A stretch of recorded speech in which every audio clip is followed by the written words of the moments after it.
Disinilah kita paham, Masya Allah, ternyata orang kenapa butuh hidayah? Karena banyak di antara kehidupan kita, ternyata kita itu meyakini sesuatu, kita yakin bahwasanya itu benar, tetapi belum tentu itu benar. Makanya sampai Nabi saja berdoa apa? Allahumma arinal haqqal haqqa warzuqna tiba'ah wa arinal batila batila warzuqna istinabah. Sampai Nabi yang sudah turun kepadanya wahyu, itu Rasul, turun kepadanya wahyu, malaikat Jibril menjaganya. Perhatikan salah satu doa, karena doa itu cerminan jiwa. Rasulullah berkata apa? Ya Allah, tunjukilah yang benar itu benar adanya, dan berikanlah kami kekuatan untuk mengikutinya, dan tunjukkanlah yang batil itu batil adanya, supaya kami punya kekuatan untuk menjauhinya. Apalagi ini zaman fitnah, ikhwan. Kita tidak pernah ngerti loh, mana yang terkadang kemudian kita yakini bisa jadi itu salah, dan apa yang kita sering pandang salah tapi bisa jadi itu benar. Namanya zaman fitnah, gelap. Antum kalau bisa bayangkan gelap, antum berada di rumah jam 9 malam, tiba-tiba PLN mati, antum mau ke kamar mandi, susah payah antum grekel-grekel itu. Padahal ketika hidup lampunya, antum ke kamar mandi tidak sampai setengah menit. Coba kalau PLN mati, antum meraba-raba baru sampai ke kamar mandi. Nabi mengibaratkan zaman yang hari ini kita tinggal, 2016, itu bukan zaman 2016 tapi ini zaman fitnah.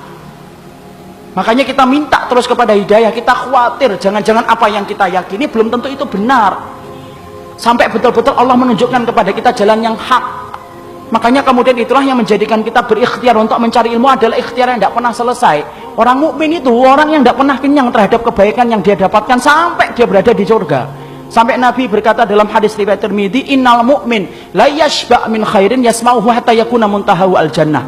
Rasul sampai berkata orang mukmin itu sifatnya mereka la yashba', tidak pernah kenyang, min khairin, dari setiap kebaikan, yasma'uhu, yang dia dengarkan dan dia dapatkan, hatta yakuna muntahahu al jannah, sampai kemudian dia itu mendapatkan apa yang dijanjikan Allah, terakhirnya itu adalah surga.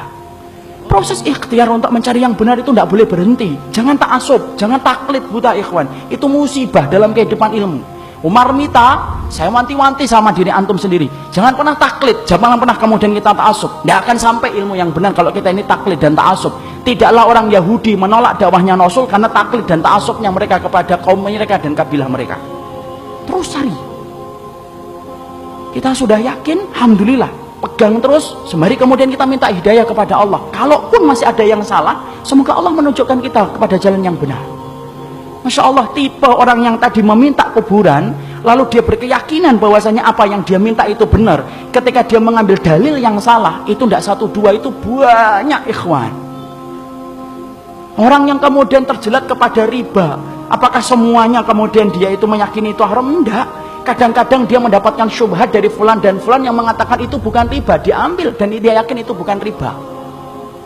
Berapa banyak orang yang menerima suap, lalu kemudian ketika dia sudah ngerti ilmunya itu suap, tapi kemudian ada orang yang bilang itu bukan suap, itu hadiah. Akhirnya kemudian dimasukkan di kantong.